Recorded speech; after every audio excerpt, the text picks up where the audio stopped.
We don't get a fit.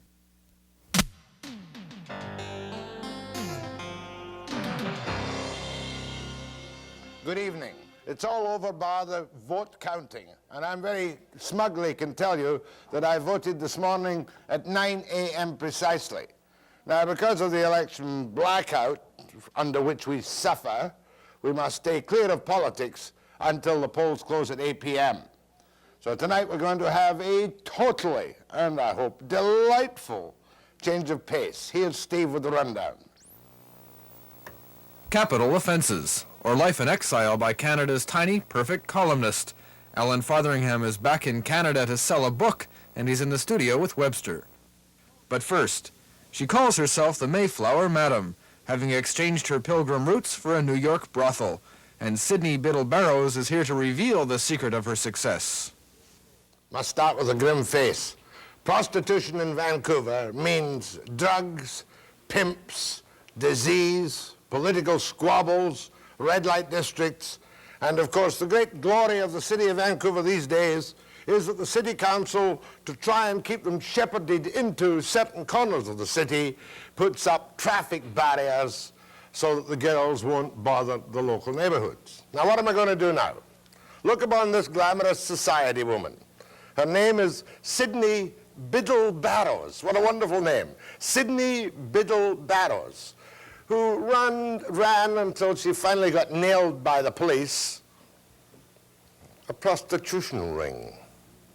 Is that right? You ran a prostitution ring, madam, didn't you? Call girl business. A call girl. What is the difference, please, between the call girl business and the prostitution ring? Well, it's actually a very technical one, and a lot of people do feel that it's splitting hairs. But with an escort service or with a call girl, the client pays for the young lady's time. He doesn't pay any more or any less depending on what he does or does not do with that time.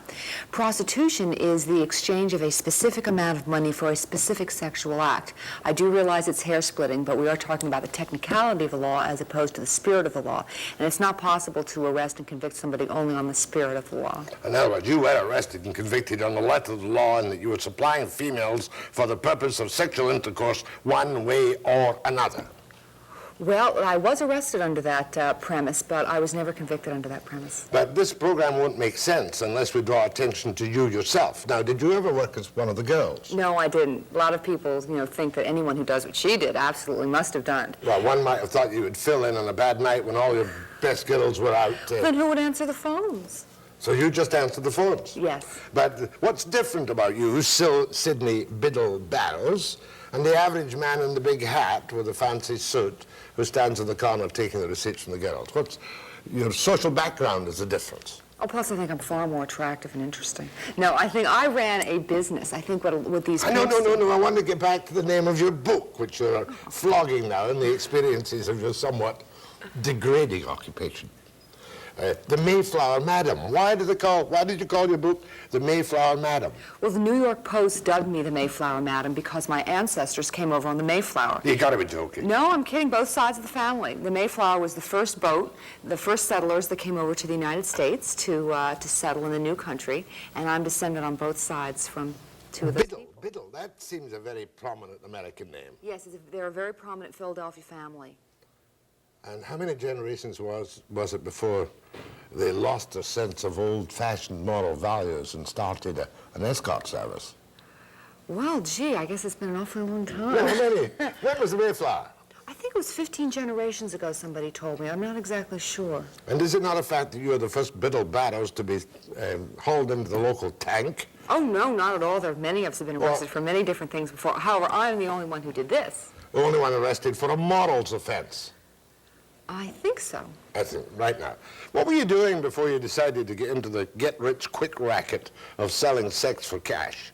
Well, I was working in the fashion business, and I got fired because I refused to participate in a kickback scheme. I did not think that that was the sort of thing that someone like me wanted to be doing. I thought it was very dishonest. So I was fired, and there I was on unemployment, and a friend of mine, who was also unemployed at the time, was answering the phones for an escort service. Now, I had no clue as to what an escort service was, and she told me all about it, and I thought, that doesn't sound so bad. She was making $50 a night off the books, which in 1978 was a lot of money. It's not bad today. Tax-free? Yes. And I said, well, I think a lot of people in my unemployed position would have said, gee, if they ever have any openings, let me know. Well, several weeks later, she rang me up and said, one of the girls in the office is leaving. Are you still interested in answering the phones? Well, all of a sudden, I said, no, I don't think so. You know, I thought I was afraid of getting arrested. I was afraid of the mafia. I didn't think it was the kind of Because you thing knew I it wanted was to a do. call-girl operation. Oh, of course, of course. So to make a long story short, I went over and met the person who ran it just because I was curious as to what kind of person this person could possibly be. And although he was a bit of a sleazy sort, I certainly could use his $50 a night, so I answered the phones 2 nights a week for this place. And then you became filled with cupidity. You thought if he can do it and make a fortune, you could set up your own. Well, actually, it was a little different than that. I thought to myself, if he could do it, I could do it, because I was definitely as smart as he is. But he was doing it in such a sleazy, slimy, greedy way, you know? He wasn't treating the girls well. So he you went wasn't home one treating the night, you had clients a convention of the Biddle Barrows, and you said to them, I'm going to start an escort service. It's going to be a high-class one for high-class girls. And men. Come off it. How can you pick high-class men for a Oh, thing it's very like easy when you this? charge $200 an hour and you only send the young ladies to the best hotels, and you're very, very fussy about the type of men who call. It's pretty easy. Yeah, I know, but it's bound to be infiltrated by the orangutans, the guys from the conventions, the boozers, No.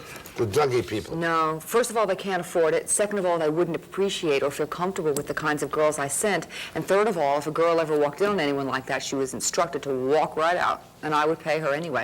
I'm surprised you haven't set up a franchise business for this. You could make really big money if you wrote a book on how to run an escort service. Well, that's what this is. Well, no, this is more your story. It doesn't give chapter and verse of how to make a buck at it, does it? Oh, sure it does. Okay, let's start. You decided you decided to run your service. So you went out and you said, I'll take you and you and you and you. You'll be my first-class hookers. Is that how you got the girls? No, what we did is we put an ad in the help wanted section of the newspaper, just like every other business. Saying what? Saying one of New York's finest private escort services is currently seeking a small number of well-educated, attractive, articulate young ladies between the ages of 19 and 30 for part-time evening employment. And when they came, what did you tell them? Oh, the truth. Well, what was the truth? The truth We'll was- presume for a moment I'm one of the girls who answered the ad. I'm merely indulging in hyperbole, but okay, I come in and I say, I'm an intelligent, attractive young woman, and I want to take part in your escort service, and how much money will I make? And you would tell me what? First of all, you'd look at me down your aquiline nose. And I would say, my dear.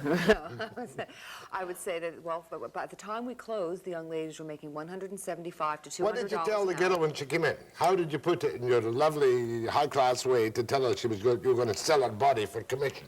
Well, if she was someone that I felt that would work well with us, that I was interested in, I told her that we did have some clients who sometimes like to see the girls on a more intimate basis. There was a great deal of money involved. The clients were very carefully screened. If this was something she was interested in, I'd be more than happy to talk to her about it further. And you told her she had to go do what the guy wanted to do. Oh, no, that's absolutely, no, she never had to do what the guy wanted to do. What do you mean she never had to do She what was the guy never, first of all, she didn't have to do anything with anybody she didn't want to. That's the first thing. And second of all, she was never permitted to do anything more than just straight sex and oral sex. That was all. Right. Anybody who was interested in anything different, we referred them to agencies that specialize in that kind of thing. There are agencies that specialize in unusual. You mean sadomasochistic and all that kind of caper? Yes. And how many girls did you recruit the first time round? Well, so we only hired about 1 out of every 40 or 50 that came in because we were so very fussy. And I would say that we normally had anywhere between 4 and 8 girls on a night, except for during our busy season, which is in the fall, we would have anywhere between 8 and 12 girls on a night. Holiday weekends and convention time and that kind of thing. Or did you have a regular clientele? Oh, no, we had a regular client. How many names in your little black book? I don't know. There were 7 of them, only one of which was black, and I'm sure it was many thousands, but I I mean, never thousands counted. and thousands of them. And what would you tell the girls, though? What about health, disease? Absolutely. Absolutely. Did you have them medically examined? Of course we On did. a regular basis? Yes, on a regular basis. Daily basis? No, monthly basis. And how much did they get? Out of $175, the girls got to keep $100. Out of $200, they got to keep $120. Did they have to collect the money? Yes, they did. They collected it from the client, and then they paid us the agency fee. And they collected it at the end of the evening. I think it's interesting to note. We're the only business of this nature in the world that has ever collected the money at the end of the evening, because I think it's very unfair to treat these men as potential criminals. You know, the minute you walk in the door to demand the money. So you're not breaking a law, actually, in selling sex for money. You're breaking a law for the parallel offense of pimping or running a bawdy house. Is that right? No, the laws are different here than they are in the United States. From what I understand, prostitution here in Canada is legal. The public solicitation of it is not legal. That's correct. More with my friend, the Madam from the Mayflower Madam, Sydney Biddle Barrows. How many times have you been married? None. Oh, and did the elders put you off marriage? Oh, no. I just never found anybody that I felt was stronger than I am. I can well believe that.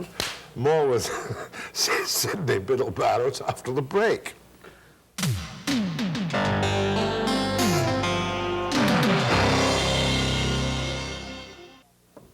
I'm quite annoyed at myself just at this particular moment, not keeping up to my normal standard of moral perfection. And I suspect a lot of people will be too with Sydney Biddle Barrows. You know, you're a dangerous person. You think so? I take that as a compliment, thank you. No, I don't. I'm going to give you a nasty question now. Did you really want your daughter, if you had one, to grow up and be enlisted into a prostitution racket, even though you claim to have run a totally clean and perfect racket? Well, I'll tell you, there are so many things that I would not want my daughter to do, and I'm sure that this is one of them. But if it was the moral decision of hers that she made, that she wanted to do it, I certainly hope she could find someone as nice to work for as me. But it wasn't a moral decision your girls made. Where did your girls come from? What class of society? Oh, very nice. They were all very well educated. Most of them were in school. The kinds of clients that we had would not have been able to get along with people from the lower echelons of society. People who didn't speak well, who didn't dress well, who, weren't well educated or articulate. Yeah, but then you relied on advertisements to get your phone calls for your customers, didn't you? Well, how else were they going to find out about us? Yeah, I know, but the point I'm making is that you put an ad in this town for customers for a prostitution racket, and you'll get some highly disgusting, disreputable men, some of them diseased, many of them drunks. And how the devil could a nice young woman like you know in advance what kind of clients you're involving your girls with? Oh, it's very easy to tell. It's extremely easy to tell. First of all, when they call up alone, somebody of low class like that would say, "What do you got tonight?" Of course, the answer would be a dial tone. But somebody who called up and say, "Hi, my name is Mr. Jones. I'm staying at the Plaza in room 123. I saw your ad in the Yellow Pages, and I would like to know something about your agency."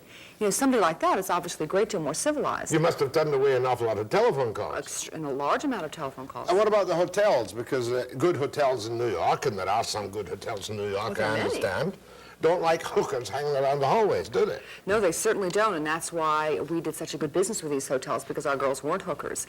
And they were blended hookers. in. No, you can't get it. They were hookers. What you're saying to me is they didn't look like hookers. Well, you're entitled to your opinion. But I'm anyway, entitled to yours. That's right. But what did you do about them? Well, the hotels knew that the people staying there were going to be calling these type of young ladies, and they knew who our girls were, and they would just as soon have our girls in the hotel with no problems. The girls fit in, the customers never complained, rather than girls that robbed people or that stood out like a sore thumb in the lobby. Well, what did you do about their appearance? I mean, did you have to put them through a fashion school of some kind? Yes, as a matter of fact, with a lot of them we did, because a lot of them, were either in college or just out of college, and their taste wasn't really that well formed. And I used to take them shopping at Saks and would dress them up really very beautifully and very elegantly. See, I think what you've got to remember is what we did is we catered to a certain fantasy that a lot of men have, and that's the fantasy of a very expensive, high-class call girl, someone who's very attractive, very elegant, very well-groomed, very bright and well-spoken, and someone who's going to be there for him, dote on his every word, talk about what he wants to talk about, and that sort of thing. And that's the fantasy that these men paid for. Well, you're the only, I was going to say whorehouse, you'd be mad at that. You're the only escort service operator that I've ever had who succeeded in doing that kind of thing. To the best of my knowledge, that's true. It is, eh? Now, disease. There is a story in your book about disease being passed around through one of your girls. Well, what happened? Was there not? Yes, there was, and a client gave And you say only girls. Once, Yeah, only once it happened, thank as far God. as you know. Oh, no, I would know. Believe me, they would tell you. No, the reason the story is in the book is because it's so unusual for businesses of this nature. In the very lower echelons of this business, there is a lot of disease. But with most escort services, there really isn't. See, I think what people don't realize is that girls who do this kind of thing are so in touch with their bodies. Plus, they not only know what to look for, they do look. I mean, how many single women or college students out there are looking? If I accept what you say is correct and true, and I believe you, and you've written a book about it, the fact is you had a very special selection of girls. Yes, You that's go true. to the average bunch of hookers whom I've seen up in court, they're just appalling.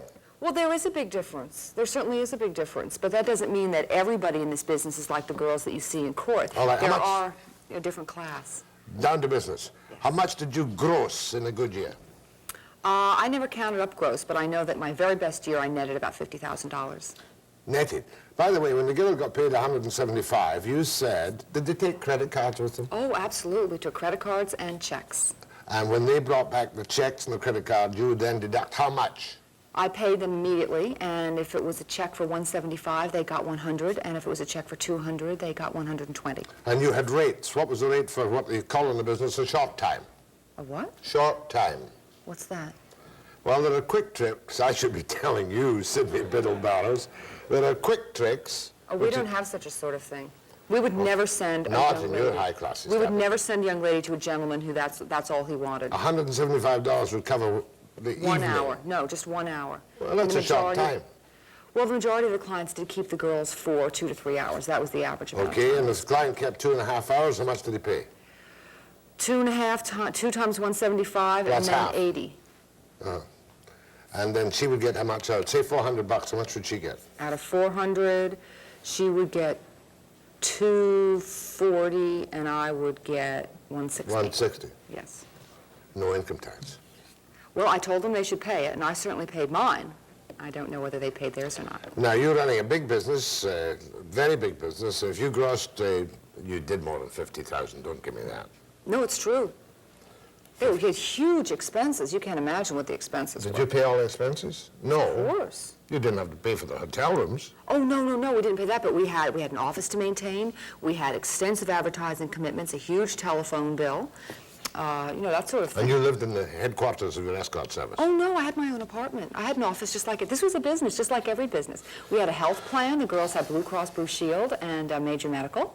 And was that covered for that? Of course it was. Self-inflicted injuries? That's what they are.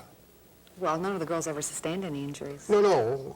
I mean, clinically impeccable. It's a self-inflicted injury to pick up a venereal disease. Well, I guess you might consider it that. I'm amazed Blue Cross covered you for that. Now, there was a time, was there not, when the heavies wondered what you were up to and tried to move in on you? Well, what happened is a greedy landlord wanted his apartment back, and he convinced Oh, a yes, vice another squad story cop you who must tell me wanted a promotion. They got together, and the cop wanted the promotion so badly that he didn't really look into the allegations that the landlord made about how, the scope of the business and that sort of thing. And thus he was so embarrassed when the story finally came to light after the bust, he's no longer with the police department.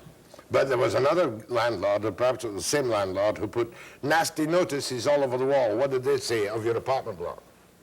Oh, yes. Well, the thing is, the police told him that he had to have some kind of proof that we were running this business, or else they couldn't arrest us. So he made up signs saying that, that there was this business. He Hooker gave the phone service, numbers. whatever it was. No, he just said, finesse and cachet, call her girls, they'll do anything you want, something like that. This is to embarrass you. No, this was so he could take it to the police and say, see, she's advertising. She's putting all these posters around her. But then you had some very special instructions for your girls, if I recall, about how quietly they had to enter the building, your building. Well, we didn't want to disturb the neighbors. 5 or 6, 8 girls coming in and out of the building every night was sure to disturb the neighbors, and I didn't think that was right. Tell me about when you got nicked. How did you get nicked? That means, in this country, means nailed. Well, as I said before, the landlord and No, the but vice the charges when you were arrested. Okay, what happened is they broke into the office on a Thursday night, and I surrendered myself to the district attorney on Tuesday. And the charges were 1 count of promoting prostitution, which means that in 5.5 years, one person once committed an act of prostitution. That was the charge against me. And I pled guilty eventually after an 8-month court battle because the names of some of my clients were about to be released. And I didn't think that that was fair. You had So to plead guilty, otherwise your little black books might have been read out in court. Yes. And I didn't think, I thought that even though the business was no longer in business, one of the things that these clients paid for was privacy and discretion, and I did not feel that I had the right to expose them. Oh, yes, and when the girl got the illness from somebody, what did you do? Did you really phone up the customers? Yes, we certainly did. I thought that was the only fair thing So to the do. customers could check with their wives? Well, the ones that had wives. A full 40% of our clients weren't married. I think that's an incredibly large number that a lot of people find really interesting. And all your clients were perfect gentlemen on all occasions? Just about, yeah. And if they weren't, I told the girls to walk right out of there and I would You pay never them. had to call the police for them? Oh, never. None of them got beaten up? Never. That's a terrible foul. That is such negative propaganda that's been We perpetrated have on the them killed public. here every year. The ones on the street, not the ones working in Have them thrown off hotel roofs here in this town. Well, I think what most people don't realize is the visible prostitution is 20% or less of all the prostitution that's going on. Most of it takes place indoors with escort services, massage parlors, girls who work privately. Maybe with somebody so successful as you, we should have courses in universities. How to become a good hooker, how to become a good madame. Doesn't that make you shudder a little bit? No, it's legal here in Canada. I think It is not legal here in Canada. It certainly is so. The act of prostitution itself is legal, but you can't run a whorehouse or a pimping service or an escort service supplying girls. You can't do it publicly. You can't do it. They'll nail you for it. How are the girls supposed to make any money? If it's a legal Ma'am, business, how are they supposed to get their clothes? It's not a legal business. Prostitution as a business is not legal in this country. No matter what they tell you here, I'm right. Because I've This been is your show. No, I've been through this caper. Anyway, you seem delightful, except for the fact that you've got no moral fiber. Well, I don't think that that's true at all. I think that these girls had already decided they were going to go into this business, and it was simply a matter for whom were they going to work, and quite frankly, I think they were better off working for someone who treated them with honesty and helped them maintain their dignity and their integrity, and I know that I did that for them. I'll have to call you Madame. Have you retired, Madame? I've certainly retired. The Mayflower Madam has arrived. The secret life of the socialite Sydney Biddle Barrows. Biddle Barrows. Thank you very much. Thank you. After the break.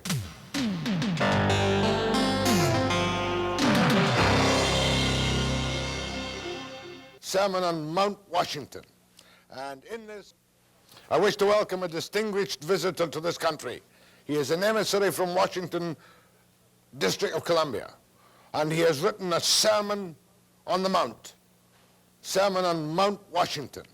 And in this magnificent book, churned out after 2 years' experience in Washington, capital offenses, he gives you the benefit of his dispassionate wisdom. That man is the ever popular in some quarters and ever detested in other quarters, Murray Allan Fotheringham. Welcome home, Mr. Fotheringham. Mr. Fotheringham, I presume. So good to see you, Jack. Everything has changed about you except your accent, is that correct? That is true. That is true. Now, by what gall can you be down there whistling back and forward to Canada and write a book of expertise in 2 short years? You hardly know anyone in Washington, D.C. Why not? Why not? I've saved Victoria, as you know. I saved the government here of Tom Terrific and Flying Phil, Wacky Bennett. I went into Ottawa and I elected the jaw that walks like a man. So why not move on to take my medicinal effects to yet another country? As a rock-ribbed Republican who No, loves not at everything all. that the Gipper does. No, not at all. As a dispassionate journalist. Dispassionate my bottom teeth. Unlike you, I just put down the truth as she is. Mr. Fotheringham, there are a number of stories in this book which would be better read in the National Enquirer. They're all true. Yeah, but are they tasteful enough to be talked about on my august PBS-type interview program? Well, I think so, you know. The All truth. right, answer me a couple of questions. How pregnant was Nancy when she walked down the aisle with the Gipper? 2 months. How do you know she was 2 months pregnant? By what right can you intervene in the sacred state of matrimony between the most powerful leader in the Western world? It's one of the reasons he's probably so popular, because their state of matrimony or otherwise was equal to so many other Americans. Trivial Pursuit, as you know, was invented by 2 young Montreal guys who are now millionaires, a sports writer and a cameraman. And when the Americans bought the franchise, the American owners of the franchise, there was only one question that they insisted be changed from the Canadian edition to the American. And it was that how many months pregnant was Nancy Reagan when she walked down the aisle with Ronald Reagan? I cite the marriage date and the birth date of their oldest child. I mean, it's arithmetic. Don't blame me. May have been a 7-month child. It could have been. It could have been. So therefore you may have unnecessarily held him up to public disrepute. Ronnie, Brian Mulrooney says he wants to give the Americans the benefit of the doubt. Perhaps we can have a holy belief in a 7-month child. Why do you call him the Gipper? I'm sure many Canadians don't realize the origin of Gipper. Gipper, this was a famous, Newt Rockney was a famous Notre Dame football coach. His star player was a guy called George Gipp, who was a famous rounder and carouser, among other things, but he died early on, and during a great game in which Notre Dame was losing at the halftime, Newt Rockney went in and gave a great rousing speech, and he said, "Come on, let's win this one for the Gipper." Well, when Hollywood immortalized this, Pat O'Brien played Newt Rockney, and Ronnie Reagan played the Gipper, George Gipp. So he's been known ever since as the Gipper. You suggest in this book, which is a very sharp book and it contains your usual stilettos and whatnot, that the Gipper is so brainwashed by his movie career that he uses movie lines in his speeches. Not only movie lines, whole situations. He addressed a meeting of the Congressional Medal of Honor, which is like our Victoria Cross, the highest honor you can give a military man in the United States. And he told this story, this tragic story of an American bomber going down over the English Channel during the war. They were severely wounded, the plane was crippled, and the captain ordered everyone to bail out. They all did. He was about to bail out when he heard the little voice of the tail gunner. And the kid said, "Cap, I can't get out. My legs are trapped. I can't get out. Go ahead." And the cap went down and sat down beside him and said, "Don't worry, kid. We'll ride this thing down forever, together." Congressional Medal of Honor to this captain. Well, this is a great story, and all the press grew very intrigued, and they checked. There has to be a citation for every Congressional Medal of Honor winner. There was no such thing. Turned out that this action did, in fact, happen, but it happened over the Pacific. There was such a bomber, except it was driven by Dana Andrews. It was a Hollywood movie, and Reagan confused it in his mind with real life. He's made the speech a dozen times. He insists it happens. And it didn't happen. It didn't happen. It's a memory relic from an old movie of Dana Andrews. He pulls out lines all the time. Are you suggesting that this man is not compass mentis, not fit to be No, president I'm not of the suggesting that. United States? I'm just suggesting, like as our famous friend Phil Ghilardi said in the legislature one day, if I tell a lie, I think it's because I'm telling the truth. The exact quote was, "If I tell a lie, it's only because I'm sincerely convinced I'm telling the truth." That's right. And Ronnie's mind, he's 76 after all, he's almost as old as you are, and his mind has become fuzzed over, and he forgets what is life and what is reality. Now, I'm a great American lover, and I'm going to be serious with you in a little while. I admire the system, but in the meantime, you delve into a couple of tasteless things, which I wouldn't want you to tell on the air unless you insist. The sex life of presidents. That's probably the best-selling. I don't know if it happened. You tell me what happened. Well, what I say in the book, one of the reasons Ronnie Reagan is so popular as a president, that the American press became rather disillusioned with the revelations that came out about their presidents. Oh, the previous presidents, of course, not Ronnie. And not Ronnie at all. And they became rather disillusioned when they found out that the press knew all about Jack Kennedy's obsessive sex life. He once told Harold Macmillan, the Prime Minister of Britain, that if he went more than a day without sex, he got headaches, right? We now know that Eisenhower had a long-standing affair with his Jeep driver in Europe. Franklin Roosevelt, in his wheelchair, had an affair in the White House. I tell about how Lyndon Johnson used to take shapely, long-legged secretaries from the White House down to his Texas ranch for a weekend of dictation. And one girl, exhausted, fell into bed on a Saturday night. In the middle of the night, she startled awake, and she saw this ominous, large, dark shape coming towards her bed, and she was about to scream out when she heard this distinctive voice, "Move over, honey, this is your president." Was he the one that left the glasses by the bedside? No, that was Teddy Kennedy. What was that? Teddy Kennedy, well, he'll never run for president again aside from Chappaquiddick because his sexual proclivities are so well known in Washington. Allan, you didn't do original research, but you've given us authoritative research on all this material. And I've listed all the sources in the back of the book. You can look them up. Okay, next thing. the slap, the story you missed that night when you were trapped inside not knowing about the slap. Is that unkind of me to say that? No, like all the other journalists in Washington, we were all trapped inside the tent. What about the slap bear or the slappy and the slapper's husband? What? I forget the names again. Gottlieb, Gottlieb, that's right. Sondra, and Alan. Connie Connor. I see. Now, okay. Tell me about it. Connie Connor is the social secretary of the Canadian ambassador. I want to make position. quite sure that you'd never, ever get invited back to the Gottliebs in Washington, right?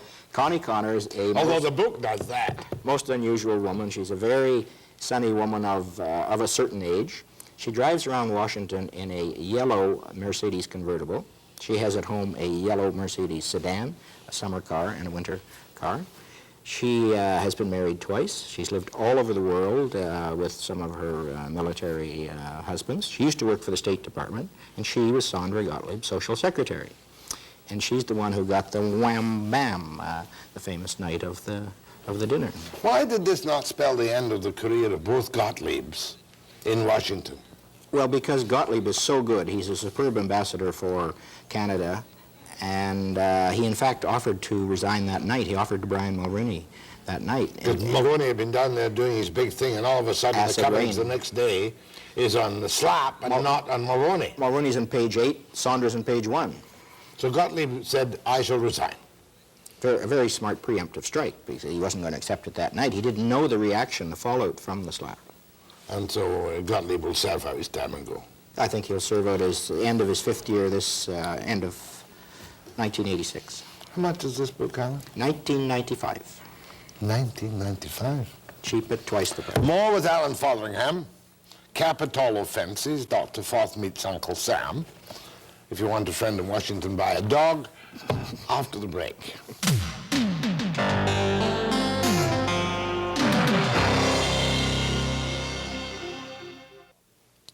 More seriously to Allan Fotheringham, one of the senior political observers used to be in Canada, now he's hiding down in Washington, D.C. Alan, I sometimes wonder if the British-Canadian parliamentary system is much more dangerous than the American parliamentary system. You can have a provincial premier with a massive majority, or Mulroney with his, and they become dictators. Does that happen in the United States, or do they have a better system than we have? They do. They have a more democratic system than we have, and part of the famous Canadian smugness. We think we're so superior to the Americans and everything because of their vulgarity and their excesses and all that sort of thing. But Canadians really don't understand the American governmental system. The way our system works, Brian Mulroney at the moment is an elected dictator for 5 years. He has a majority, he can do anything he wants.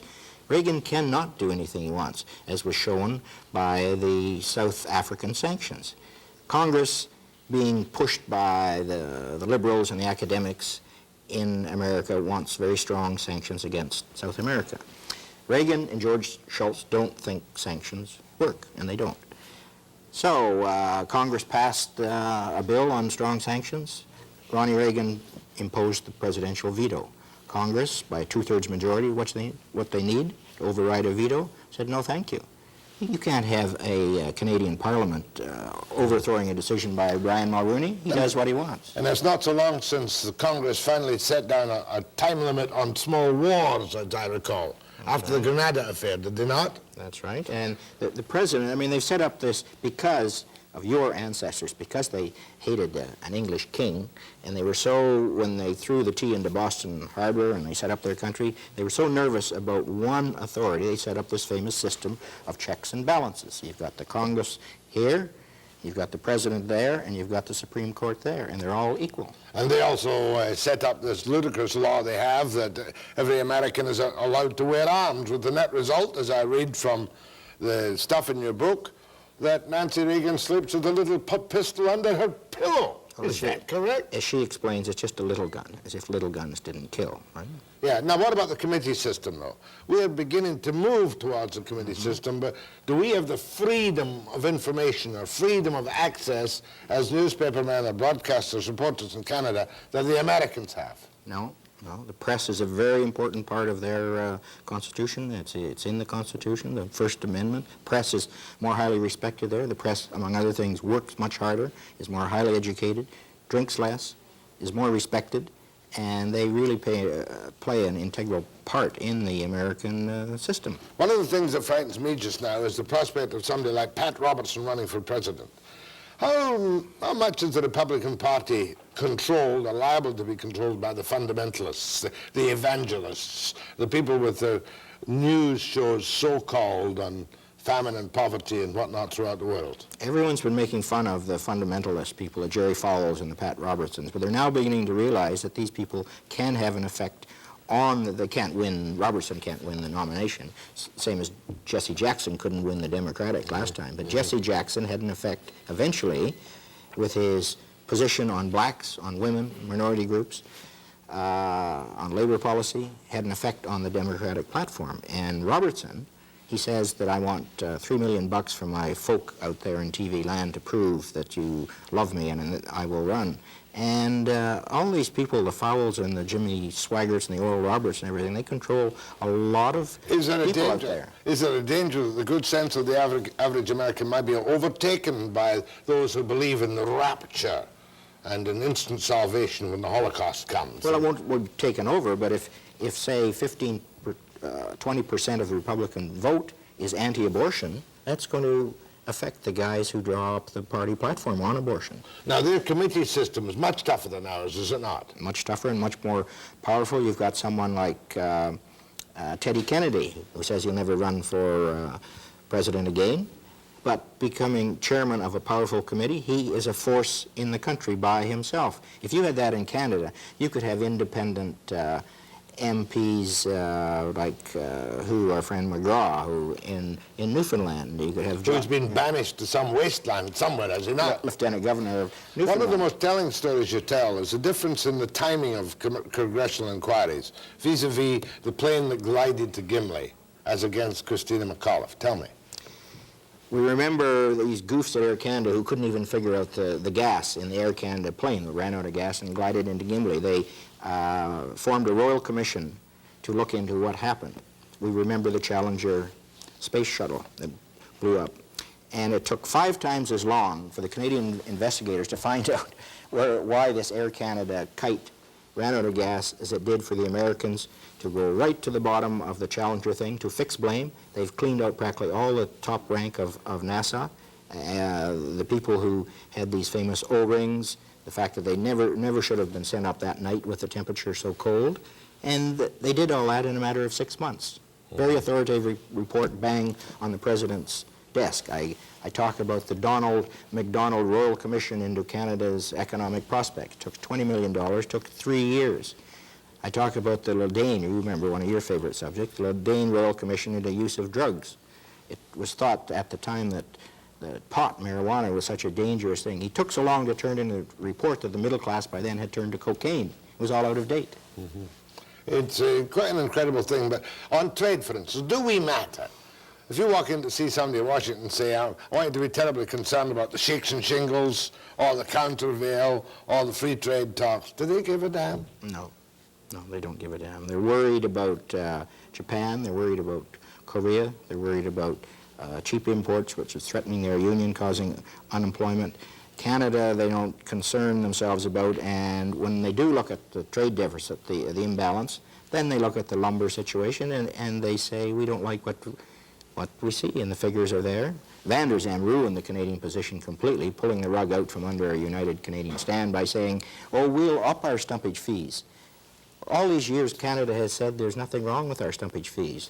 They're fair income. Suddenly, Van der Zalm, to try and win election, I suppose, keep some jobs, he says, I voluntarily will raise the stumpage fees in BC. Well, where does that leave Ottawa? Where does that leave Quebec in bargaining with Washington? We look ridiculous. Or Pat Carney. Or Pat Carney. Yeah, out on a limb. Of course. It really is tough. You're going back to Washington, D.C.? Yes. For how long? 2 years, till the election's over.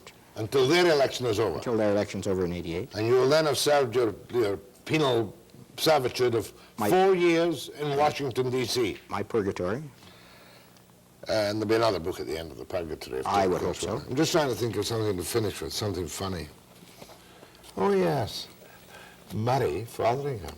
Oh, yes. Have you got your press card yet? I've got my press card. It took me, when I went down there, Jack, I applied for a press card, a White House press pass. And you can't do anything, of course, without a White House press pass. They won't even give you a drink at the National Press Club. They look down at you. And they It's decided... not difficult to look down on you. That is true.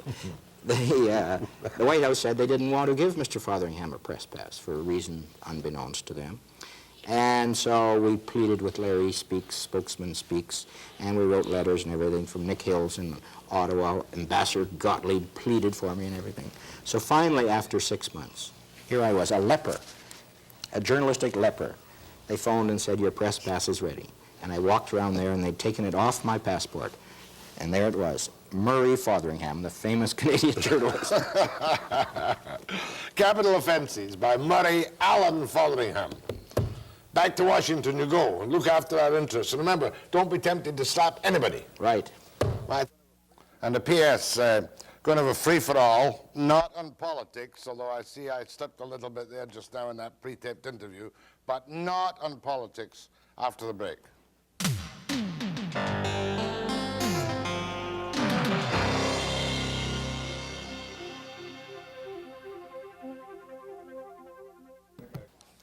Well, the polls close at 8 o'clock. Some of you, I think the voting went quite smoothly today as far as I know, but a free-for-all without politics, please.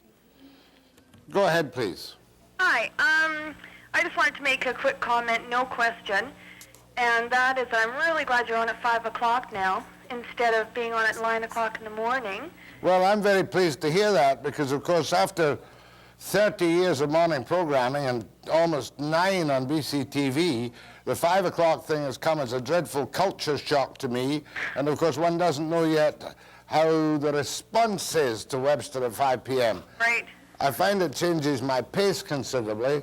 I think I was more relaxed in the morning than I am sometimes at 5 o'clock in the evening.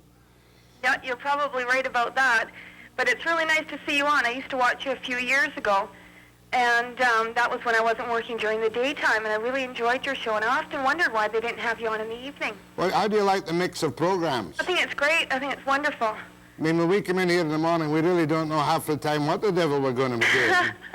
You know? Yeah, well, I really like it, and I just wanted to say thanks, whoever made the decision. Let me ask you a question. You're 32.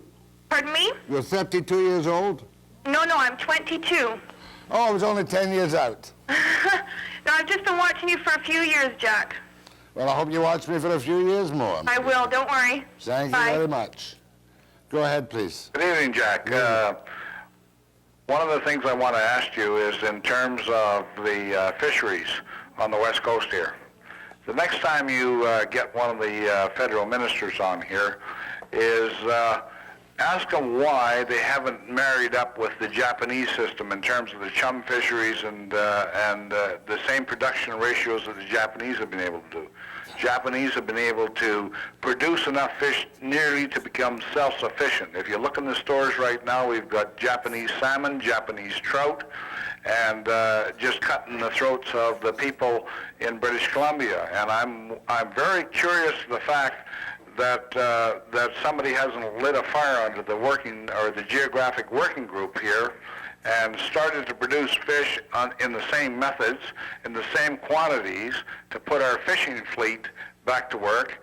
Here we've got the Auditor General saying we should wipe out half our fishing fleet here, literally according to them, and when the people aren't putting the bloody fish in the water for our fishermen to catch, that's the only conclusion the man can draw. Well, I must tell you that it's been a thoroughly confusing picture for many years. We've had more than one recommendation that the fishing fleet in British Columbia be decimated, and the Auditor General's complaint, I think, too, is about the number of buyback programs and bank guarantees at a time when the fishing fleet has been far too big for the available resources. But one of these days I'll face up to it, and thanks for your call. Go ahead, please. Hi, Jack. Hi. You said earlier in the program that escort services, as far as you know, are illegal.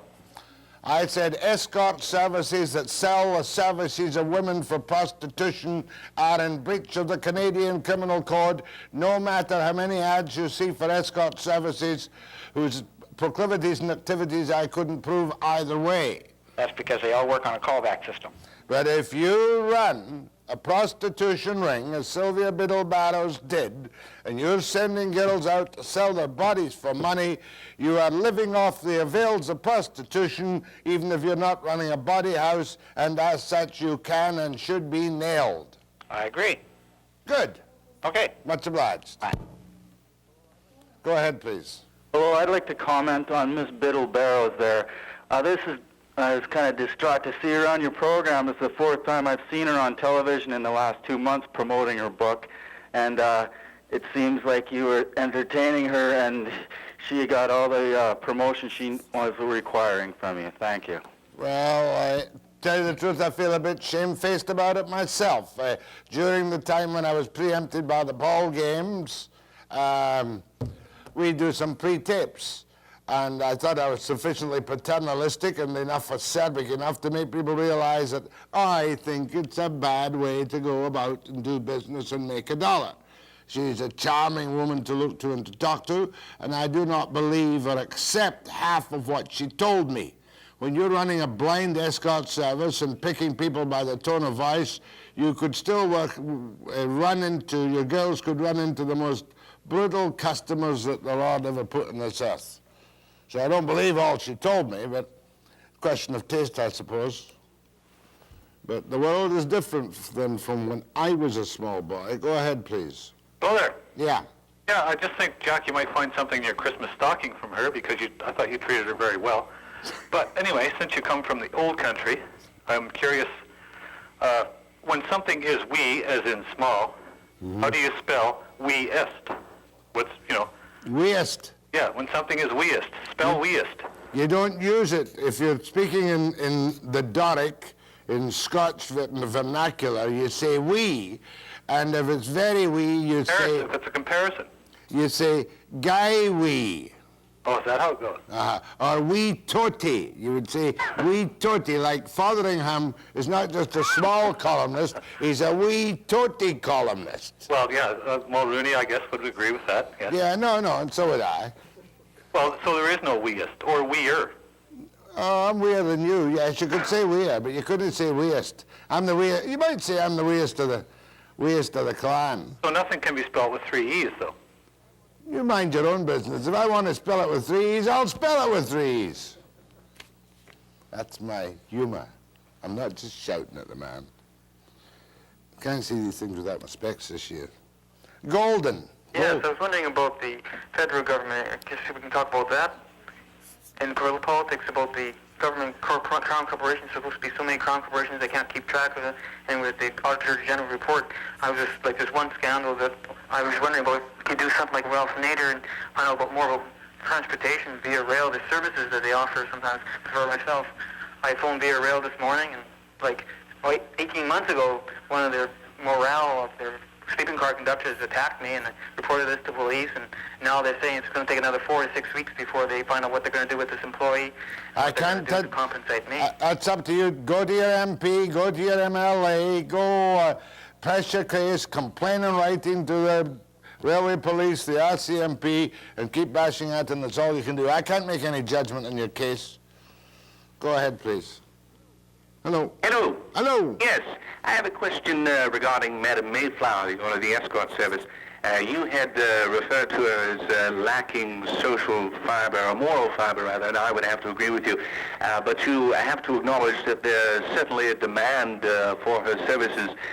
Dr. Webster, do you see yourself as a man of your age ever requiring those services, or would you prefer to wrap yourself up in a good book?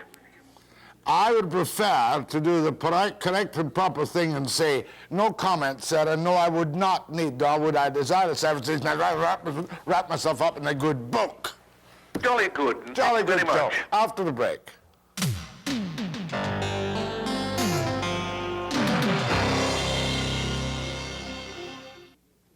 BCTV complete coverage, the completest coverage of the election will begin as soon as the polls close at 8 o'clock. So don't miss that for sure. I'll be here to do some commentary along with Tony and the full BCTV staff. Stay tuned for the news hour.